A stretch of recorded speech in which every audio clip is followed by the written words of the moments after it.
kenapa generasi yang paling paham soal boundaries, jago ngomongin kesehatan mental, justru jadi generasi yang paling kesepian. Hal yang membuat kita merasa kesepian adalah ketika kita bukan tidak bisa punya teman banyak, tapi tidak bisa memiliki relationship yang berkualitas, mendalam. Kita misalnya punya teman satu aja, tapi itu mendalam. Dan ketika interaksi, sahabat kita bisa merespon dengan benar gitu.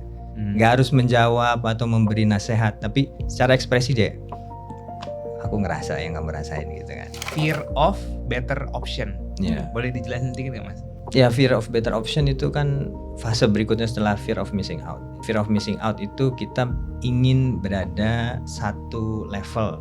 Kita ingin merasakan apa yang orang banyak rasakan gitu. Tapi sekarang kepuasan itu kan intervalnya sangat pendek. Jadi pada akhirnya kita melihat ada opsi yang lebih bagus dari itu gitu.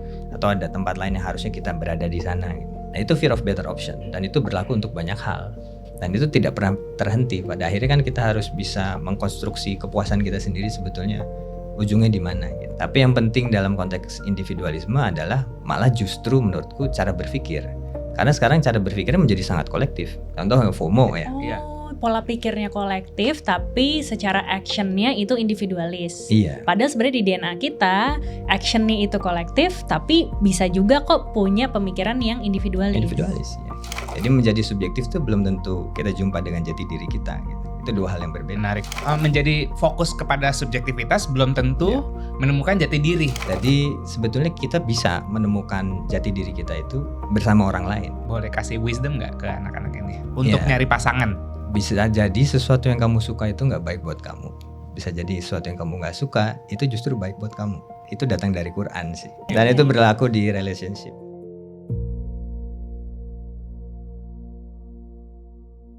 Satu pertanyaan yang mengganggu saya belakangan, kenapa generasi yang paling paham soal boundaries, jago ngomongin kesehatan mental, justru jadi generasi yang paling kesepian. Lalu ada pola yang berulang nih. Misalnya ada teman yang tiba-tiba menghilang dari grup WhatsApp nih kan, atau grup chat tanpa pamit, tiba-tiba leave aja gitu. Belakangan baru ketahuan nih dari story-nya. Lagi protect my peace katanya. Sekali dua kali wajar, manusiawi. Tapi kalau ini jadi pola setiap kali diajak ketemu, nongkrong, selalu ada alasan self-care-nya katanya. Gue mau self-care, gue mau protect my peace. Nah, ada istilah yang menurut saya pas untuk menjelaskan ini. Namanya konsep creep. Dulu kata toxic itu berat maknanya, khusus untuk hubungan yang benar-benar rusak. Sekarang kata itu dipakai untuk hampir semua hal. Teman yang telat bales chat, orang tua yang nanya kapan nikah. Nyebelin sih emang, tapi apakah itu benar-benar level toxic atau sebenarnya cuma rasa tidak nyaman biasa? Dan menariknya, data BPS mencatat penurunan angka pernikahan yang signifikan. Dan riset soal generasi Z ini di Indonesia menunjukkan tren yang sama. Pernikahan dipandang sebagai komitmen jangka panjang yang butuh kesiapan finansial, emosional, dan keselarasan tujuan hidup, syarat yang makin sulit dipenuhi. Pertanyaannya, apakah kehati-hatian ini murni soal kesiapan finansial dan karir, atau juga soal kesiapan menghadapi ketidaknyamanan emosional, yang notabene ini inti dari komitmen jangka panjang itu sendiri. Inilah yang ingin kami bahas lebih banyak dengan Mas Faisal. Selamat datang di Sapio Pak Thomas. Selamat datang. Ini agak panjang monolognya biar konteksnya masuk gitu. Iya. Orang jadi nunggu-nunggu karena aku rasa ini bakal relate ya. Kalau kata teman-teman di kantor yang Gen Z ini mereka relate ya Mas ya? Oh, relate ya, betul. Relate-nya dari sisi kesepiannya apa dari sisi ini ya, cinta-cintaannya ya. Jadi sebenarnya ada yang nge-trigger kita nih pertama Mas. Jadi di Youth Lab Zain itu bisa dibilang labnya Mas Faisal ya? Iya betul, udah berjalan 17 tahun itu. Youth Lab itu biro riset sebetulnya. Oke. Terus 3 tahun terakhir kita coba ngembangin semua tema-tema kajian kita itu biar orang juga bisa jadi diskursus di kalangan anak muda gitu. Oke, udah 17 tahun tapi baru nongol di sosial media kayaknya baru 2 tahun terakhir ya Mas? Iya betul, baru 2 tahun terakhir kita belajar juga, baru belajar bermedia sosial, berkonten, karena dulu fokusnya ya ada di lapangan, kita ada di event-event anak muda, di komunitas. Karena saya juga udah usia gitu kan ya, jadi sekarang timnya dominan Gen Z gitu kan. Jadi isunya juga beda, gapnya sekarang terasa sangat lebar sekali sama Gen Z kan. Jadi hasil diskusi di meja rapat kita yang sangat sengit sekali itu kita coba akhirnya tuangin di konten-konten yang akhirnya kita publish di Youth Lab Design itu. Oke, jadi 17 tahun meneliti generasi Iya betul. dari boomer sampai Z. Dulu masih Gen X ya berarti Oh. karena awal berangkat itu tahun 2009 masih skena anak muda Indonesia dominan diwarnai anak-anak Gen X. Habis itu muncul era milenial kan ya. Era milenial sekarang Gen Z, Alpha dan perubahan makin cepat kan juga gap makin terasa makin jauh juga gitu. Banyak brand yang datang dong untuk kayak customer profiling target audience gitu ke dulu. Dulu ya brand-brand besar multinasional, nasional itu memang masih mendengarkan insight research gitu. Sekarang enggak? Sesuatu yang mungkin 2 tahun terakhir, 3 tahun terakhir sempat ada disrupsi karena ada AI. Oh. Jadi lebih dengerinnya AI, lebih mendengarkan big data. Tapi sekarang sudah mulai pada akhirnya ketemu juga mentok juga mungkin ya. Merasa bahwa jawaban dari generatif AI itu tentu ada batasnya. Ada hal-hal yang sifatnya cultural, sifatnya psikologis, emosional itu tidak bisa terbaca juga oleh big data gitu. Yes. Nah, terus kita tertarik nih ada satu postingan di Youth Lab Design soal you don't owe anyone anything. Ada tanda kutip itu tuh. Terus yang makin sering muncul di FWP Gen Z ini sebagai peneliti generasi, Mas Faisal nih melihat ini murni self care atau emang sudah pergeseran nih maknanya nih? Jadi mungkin pertama aku kredit dulu ya, itu konten yang ditulis oleh researcher kami namanya Clara. Kita juga waktu itu diskusi sengit dan tentunya ini sesuatu yang masih open ended ya, belum ada kesimpulan. Tapi kalau berangkat dari statement kita tidak berhutang apa-apa pada orang lain kan itu sebuah statement yang tidak mungkin ya. Pasti dalam hidup kita pasti berhutang, ada orang yang menolong kita ada butuh dengan orang lain. Jadi itu menggambarkan apa yang ditulis di judul konten itu hyper individualism itu bahwa alam subjektivitas itu sekarang lebih dominan di anak-anak sekarang. Tentu sebabnya banyak gitu. Sebabnya kalau yang sering saya runut karena saya pengkaji generasi adalah era-era Covid itu. Jadi itu disebutnya sebagai critical moment ya. Critical moment yang pada akhirnya membuat kita itu terdisrupsi kan hubungannya sama relasi dengan orang lain. Dan juga ada berbagai boom lah, ada boom digital, ada boom streaming, boom hiburan. Pada akhirnya kita cenderung lari ke distraksi yang terdekat. Distraksi terdekat ke sosmed, ke kita main game online gitu. Atau nonton maraton gitu, serial gitu. Dan pada akhirnya juga mengambil values dari situ juga. Jadi unsur subjektivitasnya tinggi. Dan itu terbawa ketika COVID selesai. Dunia subjektif itu menjadi nuansa baru bagi generasi. Jadi ketika mengalami tubrukan-tubrukan relationship gitu, baik itu dengan teman atau dengan partner romantik maupun dengan bos, pada akhirnya dia withdraw lagi ke dunia subjektif dirinya gitu. Paham. Yang pada akhirnya tadi di monolog awal bicara tentang kesepian, itu kan hal menarik. Karena sekarang era yang paling mudah kita mencari teman. Era yang paling ramai. Aksesnya lebih gampang gitu. Gampang banget. Era yang paling ramai. Kayak era zamanku sebagai Gen X itu kita harus kayak keluar rumah dulu. Kalau dulu ada namanya anak komplek kan. Jadi aku nyari anak komplek lagi pada nongkrong di mana. Pokoknya harus usaha lah gitu. Tapi jarang kita mendengar di era anak-anak Gen X, bukan tidak ada, tapi anak-anak yang gue kesepian banget itu jarang banget itu. Sebetulnya nuansa kesepian itu permasalahan intrapersonal di dalam diri gitu. Ketika subjektivitasnya tinggi, tapi pada akhirnya tidak nyaman dengan subjektivitas diri sendiri gitu kan. Kayak misalnya ada riset kemarin yang sempat saya baca juga tentang literasi. Karena kan literasi di Gen Z itu cenderung turun gitu. Nah, salah satu yang menyebabkan Gen Z tidak ke buku, walaupun sekarang datanya agak naik ya, ada pertumbuhan gitu. Alhamdulillah. Adalah ketidakmampuan untuk bertahan lama mendengarkan suara sendiri gitu kan. Jadi kalau kita baca kan kita kayak humming gitu, kita mendengar suara diri kita sendiri sedang membaca gitu. Dan itu tidak nyaman, jadi mendengarkan suara diri sendiri tidak nyaman gitu. Wah. Oke. Banyak kamu mau Silakan. nanya Iya, kan? silakan. Kita suka rebutan pertanyaan. Oh, jadi harus aku gini ya? iya kayak sekolah gitu kan Mas zaman dulu. Mas, aku tertarik ketika tadi kita sama-sama gitu kan. Karena ya correct me if I'm wrong, statement yang menarik buat kita tadi adalah yang membuat kita ada kecenderungan untuk merasa kesepian adalah karena kita tidak nyaman dengan subjektivitas kita sendiri. Ya. Betul ya? Oke.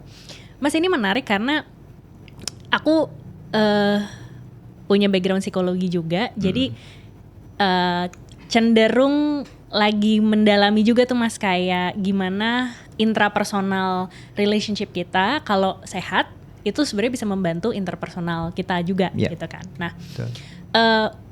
tapi yang menariknya adalah ada orang yang rupanya dia bahkan tidak nyaman dengan subjektivitasnya atau intrapersonalnya sendiri gitu.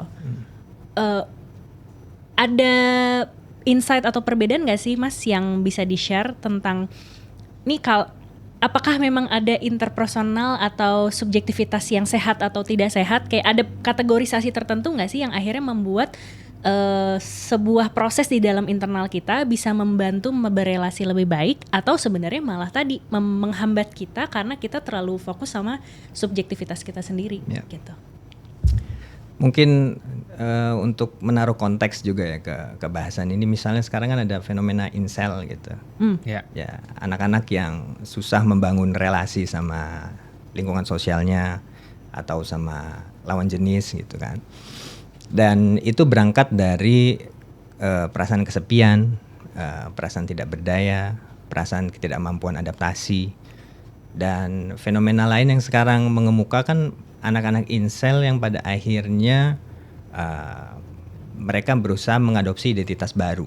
Identitas baru itu dari faham-faham yang radikal pada zamannya, yaitu sekarang neo-Nazi. Jadi anak-anak yang sekarang berpakaian seperti SS Nazi, dari mulai cosplaynya, lalu mulai menghayati kemana-mana bawa foto Hitler, bacanya Mein Kampf gitu kan.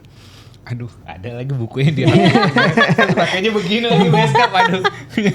Jadi kalau kita katakan subjektivitas itu milik anak-anak introvert, incel tuh anak-anak yang paling introvert sebetulnya gitu kan. Tapi ternyata mereka mengalami ketidaknyamanan dengan dirinya sendiri. Dan ini menurutku ada diskursus yang berbeda juga ya tentang interpersonality, intrapersonality dan juga subjektivitas diri yang narasinya itu dibawa bahwa kamu harus menjadi diri yang paling otentik. Kamu harus menjadi apa yang kamu kejar. Kamu harus sesuai dengan passion kamu gitu. Work life balance gitu. Yang menurutku menutup diri dari konteks apa itu sebetulnya jati diri gitu kan. Oke. Jadi menjadi subjektif tuh belum tentu kita jumpa dengan jati diri kita gitu. Itu dua hal yang berbeda. Menarik. Catat. Menarik. Gue tau lu banyak pertanyaan dah, aku kasih Enggak, dulu tadi buat tuh kamu. menjadi fokus kepada subjektivitas belum tentu menemukan jati diri. Iya. Nah, itu ini banget, tricky banget. Maksudnya kalau sekarang kan kayak self love, authenticity dan segala macam itu kan digaung-gaungkan banget. Iya. Sekarang di saat kayak gue udah fokus sama diri sendiri, gue sama dengan gue otentik dan gue menemukan jati diri gue. Kadang walaupun sebenarnya kalau kita sebagai yang lebih berumur ngelihat kayak ya fase aja gitu kan. Zaman kita jadi anak emo, Mas. Waktu kita jadi anak emo tuh kayak wah otentik banget. Mungkin bapak-bapak kita kayak hanya fase gitu kan. Nah, apa yang perlu dimengerti sama anak-anak Gen Z nih perihal tadi statement tadi? Fokus sama subjektivitas, fokus sama diri sendiri bukan berarti bertemu sama jati diri. Emang kita bisa ketemu jati diri kita di luar? Bisa sebetulnya. Jadi kan misalnya tadi permasalahan kesepian itu kan beda dengan kesendirian. Okay. Jadi kesepian kita bisa dalam keramaian kita merasa kesepian, itu jadi subjektivitas yang dominan gitu tentang posisi kita itu di tengah situasi interaksi lain gitu.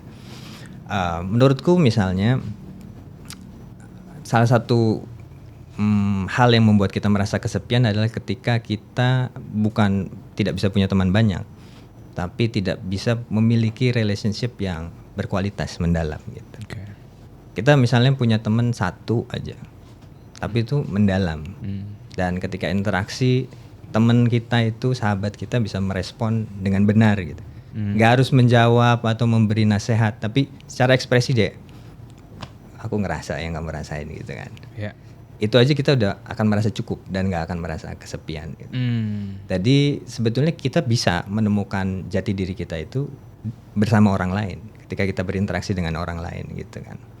Nah, permasalahan tadi subjektivitas dan jati diri, karena aku nulis buku Generasi Kembali ke Akar, aku banyak coba menelusuri kearifan-kearifan lokal ya, di Nusantara. Dan aku membaca juga bahwa leluhur-leluhur kita itu suka menyendiri gitu, dan selalu menyempatkan diri untuk, entah itu ada tempat meditasi, bertafakur. Kalau di Cirebon tuh ada Sunyara gitu, goa, itu raja-raja senangnya menyendiri gitu. Dan harus ada momen-momen menyendiri, adalah untuk pada akhirnya bisa menemukan jati dirinya gitu kan. Jadi untuk menemukan jati diri kita harus nyaman dulu sama diri sendiri gitu. Dan nyaman dengan diri sendiri bukan berarti semua keinginan kita itu kita coba kabulkan gitu.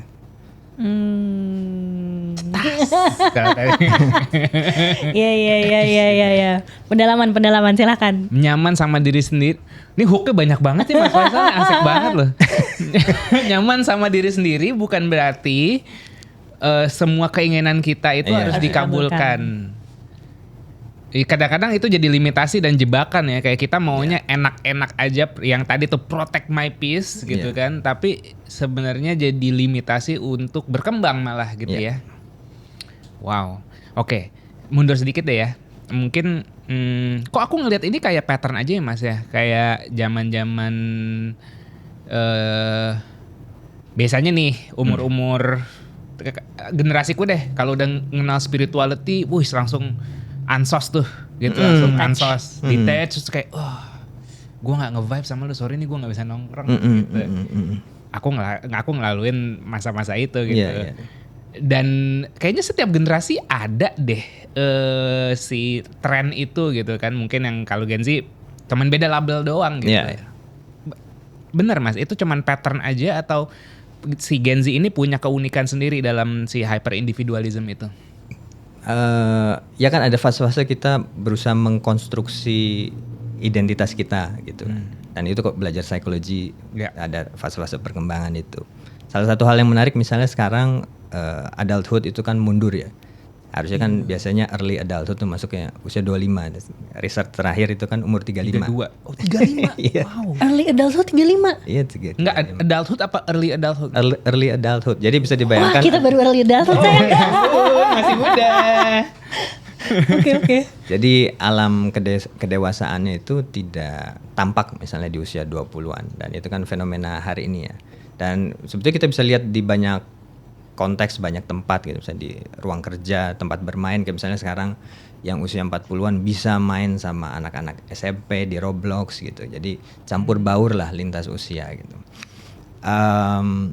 Jadi kalau bicara tentang tadi mungkin balik tentang jati diri ya.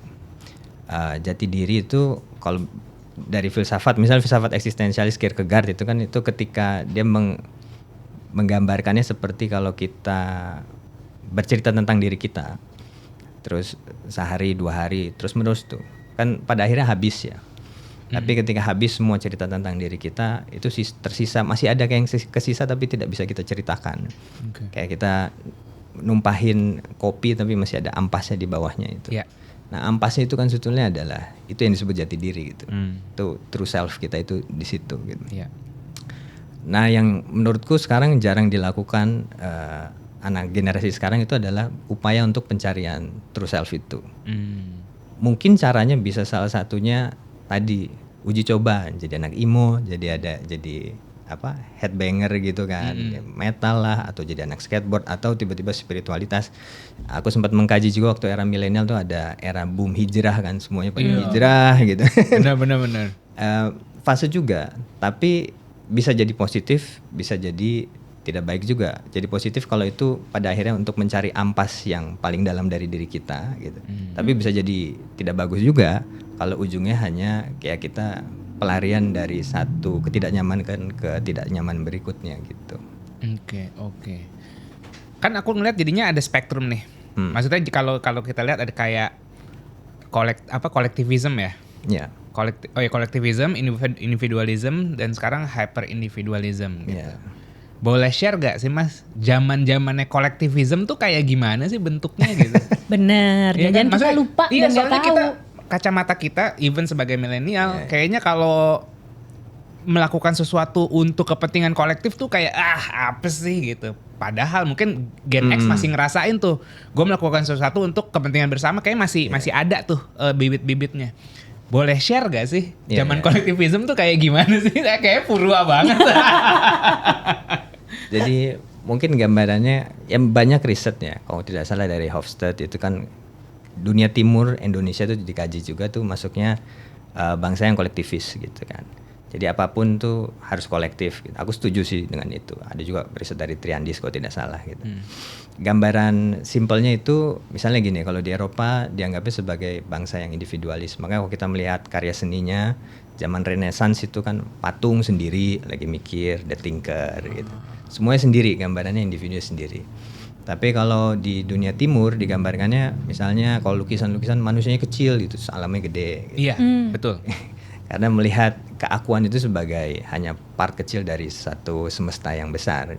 Gitu. Jadi pasti selalu melibatkan environment sekitarnya gitu kan.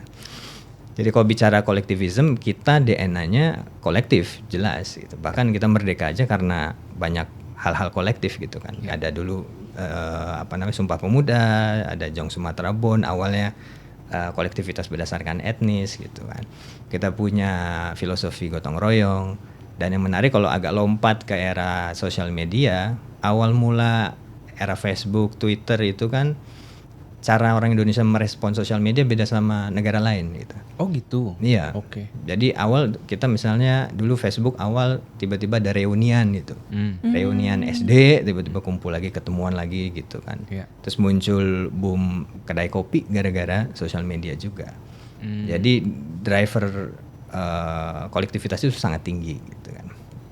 Oke. Jadi Indonesia itu misalnya hari ini mungkin yang di era Gen Z itu mulai mengarah kayak yang bahasan kita hari ini, individualism gitu.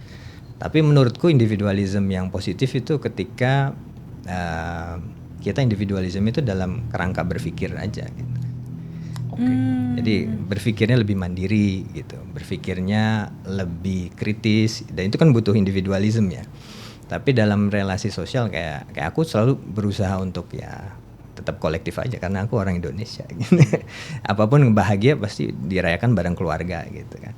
Nggak ada misalnya aku sukses jadi lulus jadi PhD jadi profesor kayak happy-nya sendiri aja dirayakan misalnya minum sendirian gitu. Iya. Nggak ada kan, kita selamatan kumpul sama keluarga, sama eyang diundang semua keluarga gitu.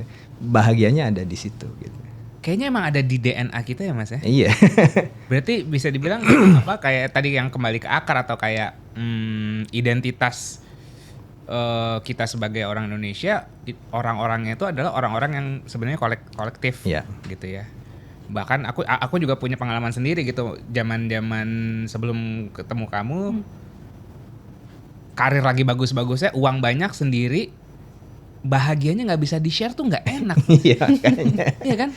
Sedih sendirian mungkin masih bisa. Sedih sendirian tuh kayak gitu kan. Ya udah pijit aja bersih sehat gitu kan. Senang, enak, relax. Tapi kalau bahagia sendiri tuh kayaknya kurang gitu. Nggak bisa. Dan sekarang menuju ke individualisme. Iya. Yang menyebabkan apa Mas akhirnya? Kalau Mas bisa lihat dari kacamata kepenelitian, dan gimana kita bisa tetap menjaga kolektivitas biar tidak dipecah belah nih? Ya kayak sekarang individualisme itu dalam merasa. Jadi pengennya punya perasaan sendiri gitu, mandiri sendiri gitu. Happy-nya sendiri, terus sedihnya sendiri gitu. Meresapi misalnya kegagalan sendiri. Which is menurutku nggak bisa gitu karena kita orang Indonesia gitu. Jadi kamu kalau misalnya gagal sesuatu, kamu butuh teman buat cerita gitu. Kamu butuh tempat untuk kamu duduk, terus kamu merasa bahwa kamu nggak sendirian gitu. Karena kita bukan tipe bangsa seperti itu, based on science juga gitu. Tapi yang penting dalam konteks individualisme adalah malah justru menurutku cara berpikir. Karena sekarang cara berpikirnya menjadi sangat kolektif. Contoh FOMO ya. Iya. Itu kan ketika Malah kebalik nih. Malah kebalik.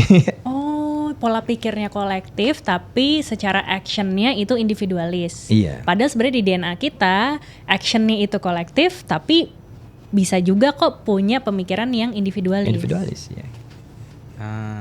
I see. Dan itu hookable gitu kan. Hooknya banyak banget nih Mas Faisal nih, mantap. itu kan tergambar misalnya dulu era-era apa namanya anak-anak muda Bumi Putra tuh, era-era Sumpah Pemuda ya. Ya setiap tokoh pejuang tuh corak berpikirnya beda kan ya. Yap, betul. Ya dari Syahrir ke Bung Karno, Bung Hatta, Tan Malaka nggak ada yang sama gitu. Iya. Bayangin ya. Jadi pada era itu mereka sudah punya cara berpikir independen, tapi nggak menyendiri, ngumpul terus. Benar. Gitu. Itu kan yang menarik ya. Jadi ketika ngumpul tidak mengkompromikan cara berpikir mereka yang otentik. Gitu. Kayak punya satu tongkrongan tuh karakternya banyak gitu ya. Karakternya banyak itu kan seru banget ya. Iya, silakan. Nah Mas, aku malah penasarannya kayak what leads us untuk punya pemikiran yang kolektif tapi actionnya individualis nih gitu. Karena apakah memang pengaruh sosial media jadi kayak oh rame viral gitu ya, terus akhirnya kayak itu membuat oh semua orang nyobain ini aku juga jadi mau cobain gitu ya. Maksudnya apakah memang driver itu sosial media atau sebenarnya ada aspek-aspek lain seperti I don't know, modernisasi musik, arts, whatever it is yang masuk ke kita dan akhirnya itu mempengaruhi itu tadi. Ya sekarang kan stick and carrotnya ada di algoritma gitu. Kayak misalnya kita ada anak magang gitu, namanya Kimi, masih SMA baru naik kelas 3. Kita ajarin riset tuh menarik tuh. Dia bikin survei di sekolahnya. Hipotesisnya ketika kita di ruang rapat membahas apakah teman-temannya itu bisa membaca berita berdasarkan ketikan search gitu, kolom search. Ternyata tidak. Jadi apa yang dianggap berita adalah apa yang FYP. Jadi tidak pernah tuh kayak ngetik ekonomi atau politik hari ini, tidak pernah gitu kan. Nah dari situ aja kan tergambar bahwa sebetulnya cara berpikirnya itu sudah mengikuti algoritma gitu. Jadi satu-satunya cara untuk bisa berpikir independen adalah ya kita mengkurasi sendiri informasi yang masuk ke kepala kita gitu. Iya. Ya makanya sekarang muncul perlawanannya diantaranya misalnya muncul toko buku alternatif tuh, ada buku Akik, ada Berdikari Books segala macam yang isi bukunya dikurasi dan pada akhirnya anak-anak diskusi di situ gitu kan. Nah itu perlawanan yang bagus menurutku. Jadi pada akhirnya punya cara berpikir yang lebih curated gitu. Itu pun aku berusaha melatih ke diriku sendiri. Kayak setiap hari aku coba paling nggak baca beberapa buku atau beberapa majalah yang aku pilih sendiri ya dan aku nggak temukan di algoritmaku tuh. Jadi apapun yang walaupun aku nggak suka, kadang aku baca apa tuh ada science, ada aku baca Rolling Stone mungkin hari ini terus aku baca wibu-wibuan juga aku baca, nggak suka sih sebetulnya cuman gue coba baca aja gitu biar aku punya konstruksi sendiri cara berpikirku gitu. Berarti bisa dibilang salah satu cara yang bisa dilakukan sama generasi muda yang tadi ya maksudnya kebanyakan FOMO gitu atau misalnya cuma ngandelin FYP, ngandelin yang viral-viral doang gitu ya, maka memang cari yang emang mereka mau cari sendiri, mungkin start dari situ dulu gitu ya, sesuatu yang di luar dari apa yang disajikan oleh algoritma. Betul. Dan itu yang secara nggak langsung setelah mungkin eksplorasi, gagal, salah, nggak suka, struggle, akhirnya mungkin nanti dia bisa kebentuk sendiri tuh apa konstruksi jati dirinya dia gitu ya. Betul. Oke. Kalau misalnya kita relate misalnya, itu kan konteksnya cara berpikir ya. Sekarang kita kalau misalnya kita tarik ke relationship, aku jadi kayak hostnya ini. Seru banget. Kan bahaya ketika kita akhirnya membentuk konsep relationship yang tidak berdasarkan cara berpikir mandiri. Dan itu yang terlihat misalnya di beberapa konten viral hari ini tuh. Jadi ekspektasi misalnya laki kalau ngasih hadiah sekarang harus mahal, terus harus surprise-nya tuh kayak fenomenal seperti film romcom gitu. Satu bioskop dikosongin untuk ngucapin selamat ulang tahun. Dan pada akhirnya memberi pressure juga ke teman-teman cowok yang lain gitu kan. Jadi pada akhirnya melihat relationship itu tidak lagi mandiri, jadi rumit dan membebani diri gitu kan. Iya. Mas, bedanya relationship sekarang dan relationship yang zaman dulu masih kolektivism itu tuh ada bedanya nggak sih dari pengetahuan Mas? Kalau dari pengalamanku sendiri, dulu aku kok curhat nggak jauh-jauh kok nggak sama satu sahabat aja atau sama keluarga terdekat aja yang bisa aku ceritakan. Pada akhirnya pengalaman mereka itu mewarnai aku melihat relationship gitu. Ya. Nah, sekarang kan relationship itu diwarnai sosial media, diwarnai TikTok, diwarnai Instagram dan sebagainya, diwarnai diskusi-diskusi termasuk kayak podcast ini juga gitu tentang relationship gitu. Sehingga konsep tentang relationship satu anak dengan anak lain itu nggak relatable gitu kan. Jadi susah ketemu. Kayak misalnya sederhana ya. Kalau laki dulu baca majalah Hai. Dan itu ada kolom rubrik misalnya tentang konsultasi seksualitas laki-laki gitu. Dan biasanya kita baca itu dulu, terus akhirnya dipinjemin, lu baca ini terus gini. Dan akhirnya kita punya pemahaman yang sama tentang misalnya pubertas gitu. Sekarang kalau aku tanya misalnya anak remaja laki memahami pubertas hari ini tuh dari mana coba? Ya, Dari mana? selama itu nggak nongol di FYP-nya dia nggak bakal tahu. Nggak, dan pada akhirnya banyak muncul mitos-mitos baru di kepalanya gitu. Oh, interesting. Karena nggak ada referensi gitu kan, nggak ada referensi yang sama. Menarik. Tunggu, otak gue lagi berproses, kamu dulu saya. Gue overwhelmed with question sebenarnya. Terus gue lagi mengkurasi apa nih yang mesti gue tanya ini. Sama gimana nih gitu kan? Iya. Oke, mungkin since udah ngomongin relationship, coba bentar. Oh ya, nah kan sekarang juga ada apa ya, advice tuh. Kalau nggak sesuai sama keinginan kita, pasangan kita udah cabut aja lah, gitu kan. Terus ini mirip banget nih sama yang Mas pernah bahas tentang fear of better option. Yeah. Boleh dijelasin sedikit nggak Mas? Ya, fear of better option itu kan fase berikutnya setelah fear of missing out. Jadi fear of missing out itu kita ingin berada satu level, kita ingin merasakan apa yang orang banyak rasakan gitu kan. Tapi harusnya kan kita setelah bisa merasakan itu kita puas bahwa kita bisa berada di situ. Tapi sekarang kepuasan itu kan intervalnya sangat pendek. Jadi pada akhirnya kita melihat scrolling lagi ada opsi yang lebih bagus dari itu gitu. Atau ada tempat lain yang harusnya kita berada di sana gitu. Nah, itu fear of better option dan itu berlaku untuk banyak hal. Misalnya sekarang ini kan lagi musim mau ujian anak sekolah, termasuk anakku juga tuh mau masuk perguruan tinggi ya. Nanti belajar masuk gitu kan, misalnya terima di universitas, masuk UGM gitu. Belum tentu puas tuh, karena kan pada akhirnya ngeliat temennya ada yang terima di Oxford gitu, atau yang terima di mana gitu. Dan itu tidak pernah terhenti. Pada akhirnya kan kita harus bisa mengkonstruksi kepuasan kita sendiri sebetulnya ujungnya di mana gitu. Yang artinya juga kita juga harus lebih cepat tuh bisa konstruksi itu. Sekarang harus, menurutku ya, penting bagi anak-anak remaja hari ini, tugasnya itu bukan skill ya. Kalau sekarang kan skill harus bisa AI, harus bisa bahasa asing, sekarang harus bisa bahasa Cina, ada yang bisa belajar Korsel segala macam. Tapi yang lebih penting itu mereka cepat-cepat nemu jati dirinya, karena di luar sana tantangan utama itu bukan skill. Tapi sebetulnya ketika dia ketabrak oleh yaitu tadi itu pandangan-pandangan yang berlawanan dengan dirinya. Jadi itu bagaimana merespon itu dia harus punya self construct yang sangat kuat gitu. Kayak nonton Odyssey. Mas udah nonton Odyssey? Iya, itu cerita tentang cowok bingung ya. Iya. Aku tadi tuh kayak ngelihat kayak pas dia ngelewatin siren. Ini kita nggak nge-spill nggak ke orang ini? Nggak apa-apa, biarin udah aja. mau selesai, udah mau ganti ke Spider-Man ini pas udah muncul. Dia kan siren itu kan anggapannya godaan-godaan untuk tadi tuh fear of better option. Kayak wah gitu kan, segala macam desire dia gitu kan, akhirnya orang terpukau dan mau ke sana padahal sebenarnya dimakan mungkin atau dibunuh gitu kan. Tapi si Odysseus ini ngiket dirinya di tiang gitu.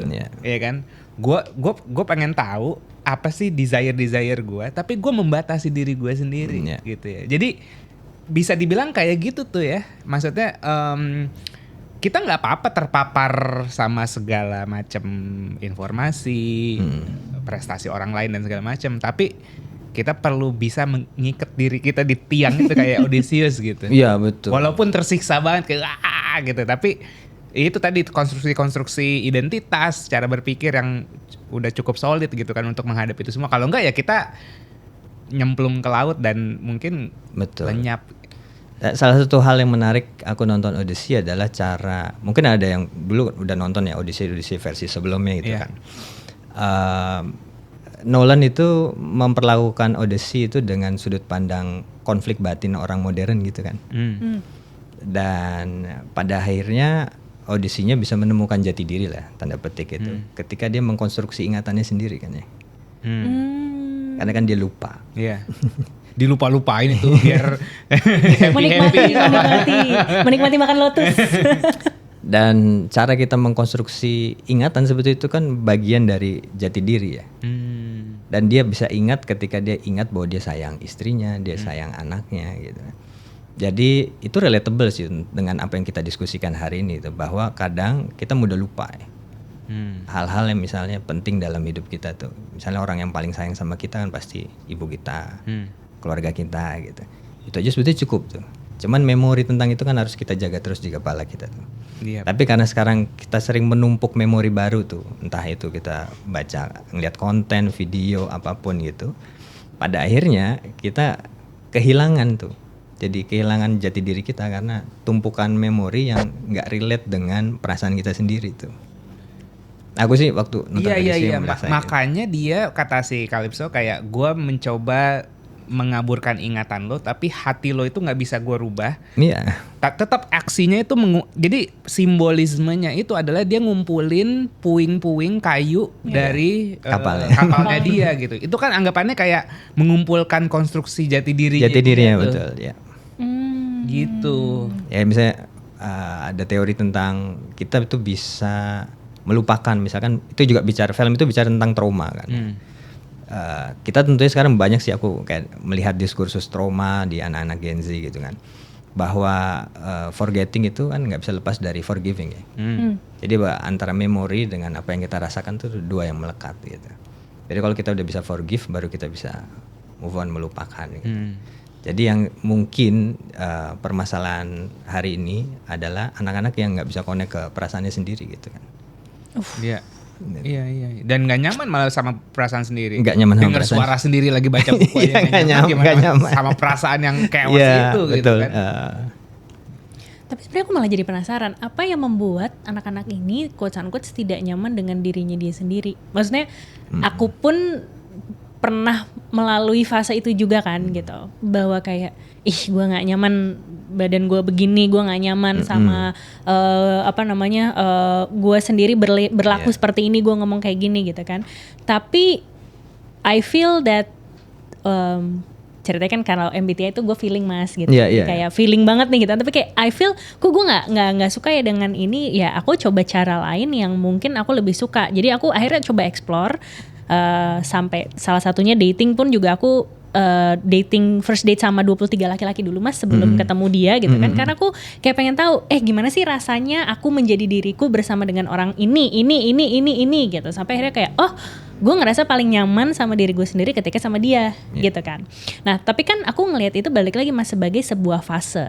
Nah pertanyaannya adalah kalau dari pandangan ataupun riset mas sendiri gitu ya, apakah memang anak-anak ini nggak nyaman sama dirinya dia sendiri sebagai sebuah fase juga, atau sebenarnya jadi agak panjang nih fasenya mungkin karena tadi sosial media FOMO tadi gitu kan, atau si FOBO tadi, fear of better options itu yang akhirnya membuat mereka jadi stuck di situ gitu loh, nggak moving out gitu. Kalau I know rasa takut gagal, rasa takut salah tuh sangat besar gitu.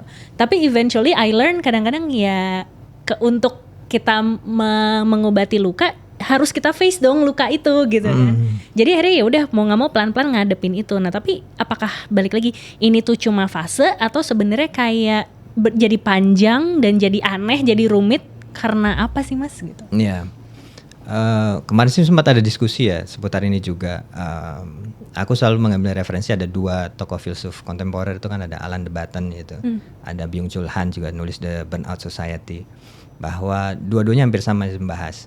Misalnya untuk relationship, Alain de Botton menggambarkan sekarang kayak semua relationship itu harus successful, harus bisa ditampilkan, harus mendapatkan validasi juga.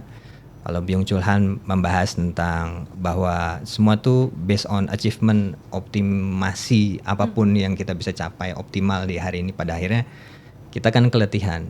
Mungkin jawabanku adalah dalam hidup memang kita harus ngerasa gagal, kita harus ngerasa bosan, kita harus ngerasa cemas gitu. Dan itu fase, dan sesuatu yang sekarang seakan-akan kamu nggak boleh cemas, nggak boleh gagal, nggak boleh bosan, nggak boleh kesepian. Jadi nggak pernah lulus di chapter itu gitu. Padahal memang harus dilalui, gagal relationship harus dilalui gitu. Dan harus akhirnya dimaknai. Bosan dengan relationship harus dilalui. Ya. Tapi itu kan sekarang dianggapnya, oh gue nggak boleh mengalami ini. Dan pada akhirnya jadi merasa aneh dengan dirinya sendiri karena sesuatu yang lumrahnya dialami secara alamiah di setiap relationship, setiap manusia tidak mau dialami. Gitu. Satu lagi boleh gak?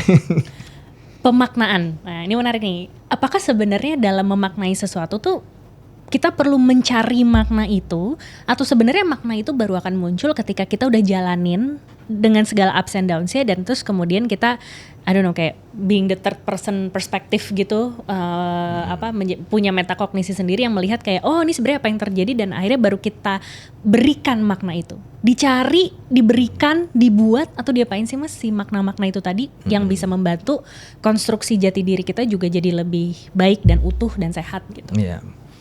Nah, kita kan sekarang haus akan experience ya. Semua experience. Kemarin High Rocks, terus besok mungkin Iron Man, terus besoknya apa lagi. Sekarang ada Pilates panas, ada mungkin nanti ada Pilates dingin gitu. Aku nggak tahu gitu. Jadi semua haus experience gitu. Menurutku karena ada imaji bahwa kita tuh hidup selamanya gitu. Sekarang tuh kayak everlasting kan, sekarang ada Brian Johnson ya, itu yang umur berapa 70 tapi biologisnya umur 20 gitu. Oh, isi longevity itu ya. Aku lupa namanya. Brian Johnson ya kalau nggak salah. Iya, Brian Johnson ya. Okay. Hampir itulah. Iya. Jadi itu semacam filosofi hidup hari ini, bahwa misalnya kayak aku sekarang udah mid 40 tapi pengen tubuh dan gaya hidup usia 20ku lagi gitu kan. Yang pada akhirnya kita chasing experience. Tapi kalau kita dapat banyak experience nggak ada makna, menurutku itu nggak jadi sesuatu yang kita bisa masukkan jadi bagian jati diri kita gitu. Jadi pencarian makna tuh setiap saat gitu. Pengalaman baik, pengalaman buruk itu kita harus maknai. Yang orang zaman dulu tuh nulis diary gitu kan. Orang-orang boomers ya pasti kan ya. Masih kok kita yang ya itu kan sesuatu yang bagus dan aku juga ngajak kan? Journaling, anakku juga aku ajarin. Kan sekarang cenderungnya posting ya. Iya benar. Itu kan beda dengan journaling, karena posting kita buat kita tunjukkan ke orang lain, tapi journaling itu kan buat diri kita sendiri. Pada akhirnya bagian makna itu yang kita bawa terus-menerus itu dalam hidup kita. Jadi bukan sekedar experience saja. Jadi terus-terusan sih mencari makna itu. Oh iya benar juga sih, journalingnya bisa di thread gitu ya. Terus tapi niatnya jadi agak distort karena dia nyari makna dari orang lain. Kalau gue nulis ini, orang lain mengartikan tulisan gue apa ya? Iya. Kalau misalnya dia nulis nggak ada yang, maksudnya di journaling di buku sendiri, ya itu buat diri dia sendiri yang dipegang dan nempel sama dia gitu. Iya. Jadinya, wih benar juga sih. Makanya sendiri Apa? jangan nge-thread dulu. Ngetret gue asbun doang sih. Gak jelas gitu. Oke, jadi bisa dibilang ya, kayak kalau dianalogiin kita di kehidupan ini agak filosofi sedikit deh. Masuk ke Dufan gitu ya. Dengan segala macam wahana experience-nya gitu. Terus kita punya waktu terbatas, ya pilih yang mana yang lo suka. Kalau even kalau lo mau cobain semuanya anggapannya gitu, iya nggak apa-apa juga asal pinter-pinter ngestrategin waktu, antriannya gitu kan. Ada resiko juga untuk nggak ngerasain beberapa wahana gitu kan. Ada risiko juga gitu kan. Kita cuma punya waktu let's say dari jam 9 pagi sampai jam 9 malam di Dufan gitu kan. Apakah bisa kita semuanya nyobain gitu? Mungkin bisa. Kalau misalnya lagi nggak rame gitu kan. Tapi kan itu external situation, kita nggak bisa kontrol kan gitu. Kalau Mas Faisal dulu di Dufan, kalau sekarang nih Mas Faisal menganalogikan hidupnya Mas Faisal seperti di Dufan nih sekarang. Sekarang lagi jam berapa dan Mas Faisal lagi ngapain? Aku lagi duduk di bangku memperhatikan orang. Aku nggak main wahana sih. Gitu. Karena ya mungkin ini ya. Salah satu hal yang tidak ada di kehidupan modern hari ini tuh adalah bagaimana membaca fase hidup gitu. Jadi kalau misalnya filosofi Jawa itu kan ada fase misalnya dandang gulo, kita kerja optimasi untuk kebutuhan pengembangan diri. Nanti ada fase suwung gitu, usia tertentu. Jadi ada fase usia dan fase kita tuh harus seperti apa gitu, Oke. archetype-nya. Nah, kalau sekarang kan kita optimasi aja terus. Jadi sampai usia 40, 50 optimasi gitu. Iya. Jadi aku di fase memperhatikan aja gitu sekarang. Hmm. Jadi aku nggak akan ikutan roller coaster itu sama anakku gitu. Kamu aja roller coaster gitu. Tapi lu Mas Faisal waktu muda juga hustling banget. Aku Heeh. asli enggak sih. Aku cowok bingung gitu. Nggak tahu mau ngapain, terus kayak mau nyobain sesuatu takut gitu kan. Gitu. Jadi mungkin harus nemu partner, dan itu aku nemu pasangan yang akhirnya gitu gitu, devil's advocate gitu kan ya. Nah, bisa kasih wisdom nggak perihal relasinya Mas Faisal nih ke anak-anak yang mungkin anak-anak Gen Z sekarang kayak tadi tuh nggak cocok sedikit tinggalin, nggak cocok sedikit tinggalin gitu ya. Nah, impresiku saat Mas Faisal datang ke sini sama mbaknya, Mbak Edit istrinya Mas Faisal, punya dinamika sendiri dan vibe-nya berasa aman, maksudnya bukan ya, Beda tapi aman gitu. Beda tapi works gitu. iya, kan Ngerti nggak sih? orang pengennya mau dapet yang kayak bisa dibilang kayak mau yang kayak gue gitu sama. Sementara Mas Faisal yang pendiam gini, mbaknya yang ekstrovert gitu kan. Nah, itu tuh yang aku kayaknya jarang lihat sekarang. Orang malah mau nyarinya yang sama kayak dia gitu. Boleh kasih wisdom nggak ke anak-anak ini untuk Iya. nyari pasangan? Bisa jadi sesuatu yang kamu suka itu nggak baik buat kamu. Bisa jadi sesuatu yang kamu nggak suka itu justru baik buat kamu. Dan itu sebetulnya itu datang dari Quran sih. Waduh. Langsung. Iya. Dan itu berlaku di relationship. Kadang kita punya imaji kita tuh konstruk dari banyak hal ya. Mungkin pengalaman pahit, mungkin juga kita dari media, dari nonton film, dari dengar lagu. Terutama lagu ya hari ini kalau buat anak-anak muda tuh. Jadi kita punya kayak ideal relationship seperti apa, pasangan ideal seperti apa. Belum tentu bagus buat kita. Bisa jadi yang bagus tuh yang pasangan yang bisa ngasih tahu yang pahit-pahit tentang diri kita tuh. Kamu tuh sebetulnya gini, kamu sebetulnya nggak bagus gini, kamu sebetulnya nggak pintar-pintar amat, kamu sebetulnya nggak ini. Jadi kita punya ruang tumbuh terus gitu. Iya. Karena pada akhirnya relationship itu, terutama kalau sudah menikah ya, kan awalnya passion ya. Wah kita penuh perasaan. Tapi at the end of the day itu tentang intimacy kan ya. Ya. Teman ngobrol aja. Aku suka banyak sih ya, anak-anak muda datang gitu, minta nasihat untuk nikah atau segala macam. Aku bilang ngapain nikah itu isinya pahit gitu kan. Setiap hari kayak mungkin kamu akan dengerin hal yang kamu nggak pengen dengar gitu kan. Terus kenapa nikah Mas ya? Kayak nikah itu akhirnya belajar untuk berpikir nggak hanya diri kamu sendiri aja gitu. Kamu mikirin orang lain. Nanti punya anak, kamu mikirin anak. Jadi kamu keluar dari cara berpikir hanya untuk memuaskan diri kamu sendiri. Gitu. Nah aku sih ngeliat relationship seperti itu. Mungkin tidak seperti yang diimaji para hopeless romantic ya. Tapi itu realitas relationship gitu.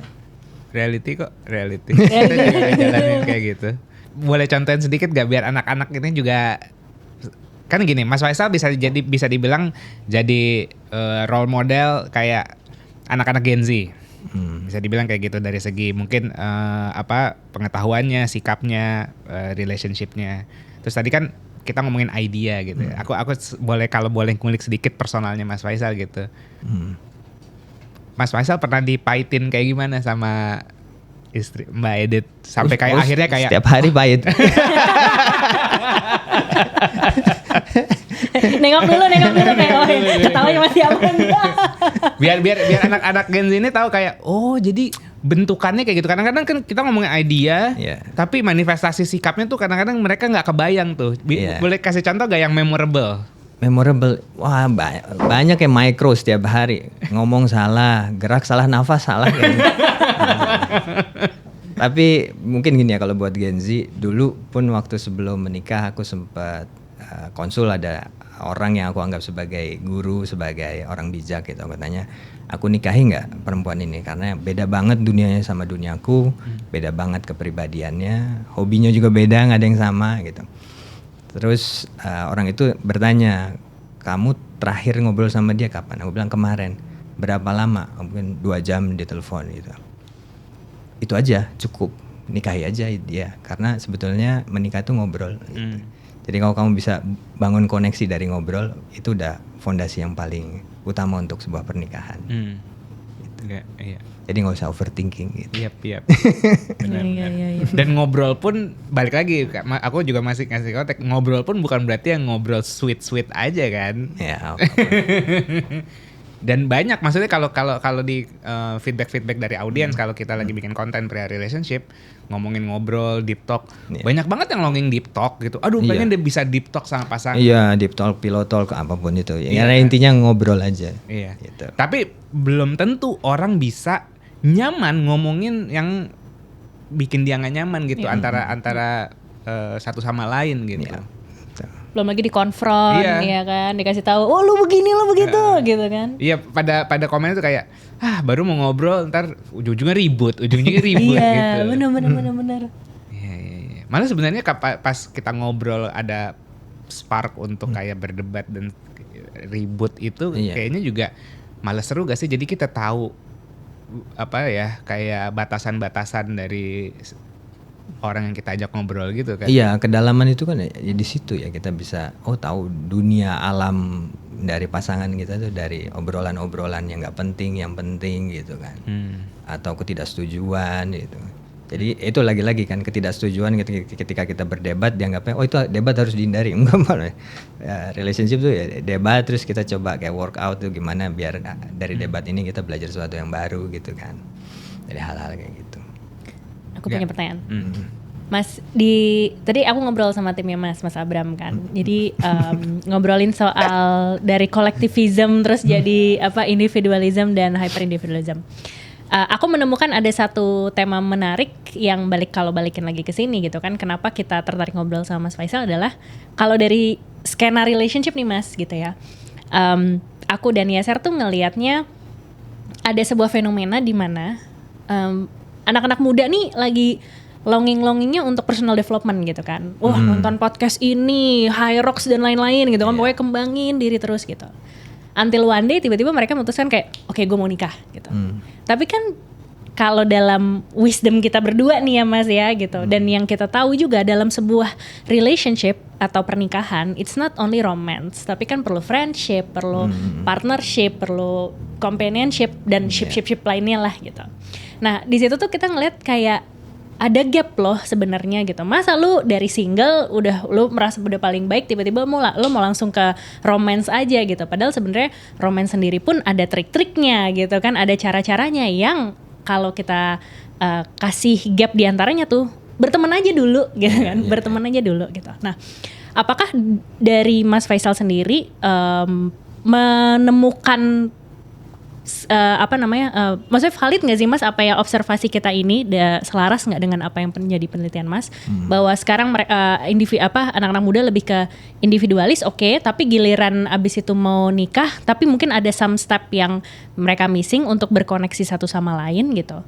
Dan kalau misalnya memang iya, menurut Mas tuh cara yang lebih baik atau perspektif yang lebih baik untuk bisa dijalanin sama anak muda kayak sekarang untuk berkoneksi lagi sama orang lain tuh kayak gimana sih Mas? Kalau aku terakhir yang aku baca dan aku observasi juga, kalau yang cewek sekarang cenderung searching for experience, itu pada akhirnya marriage itu ke delay karena nyari experience baru. Kalau yang laki berusaha untuk segera dia establish secara ekonomi, punya mobil, punya rumah, karena nggak mau dijudge dia laki-laki yang belum jadi, belum utuh gitu kan. Tapi kalau bicara tentang relationship, terutama nikah ya, dan relationship itu taking risk ya. Jadi mungkin sekarang pada akhirnya yang berani ngambil resiko itu nggak banyak. Ya kan kemungkinan gagalnya besar ya. Betul. Jadi cara untuk bisa punya relationship adalah ya pertama harus jadi risk taker gitu. Ya, pada akhirnya sekarang terlalu banyak kalkulasi, terlalu banyak yang dipersiapkan, nggak kejadian gitu. Terus akhirnya overthinking lagi, kenapa nggak kejadian ya? Ya karena kamu nggak ambil resiko gitu. Ya kalau aku reflect dari diriku sendiri, aku menikah tuh taking risk gitu. Duit nggak punya waktu itu gitu kan. Terus kalau zaman sekarang dibilang mau kondo tuh. ya, aku mau kondo banget. Udah cowok bingung mau kondo gitu. Tapi aku berani taking risk. Dan hal yang lain yang mungkin tidak dipertimbangkan adalah betapa menyenangkannya membangun keluarga, terutama ketika udah punya anak. Gitu. Oh, orang ngeliatnya repotnya aja, repot banget sih ngurus anak gitu. Tapi satisfactionnya itu nggak bisa digantikan ke hal lain, dan aku tidak pernah regret menghabiskan waktuku membesarkan anak gitu. Itu sih. Jadi gambarannya tadi mungkin hopeless romantic yang melihatnya ya passionate aja keliling dunia gitu, having dinner ini itu. Tapi basically ketika kita build relationship, terutama menikah, itu kan pertemuan dua lautan keluarga yang isinya itu kerumitan semua sebetulnya. Iya. Jadi kita bergabung ke kerumitan baru gitu kan. Iya. Jadi happiness-nya udah harus kita define secara berbeda. Happiness-nya adalah kayak satisfaction aja, kita menemukan makna hidup gitu. Nice. Terakhir Mas, satu kata buat menggambarkan hubungan Gen Z sekarang nih apa?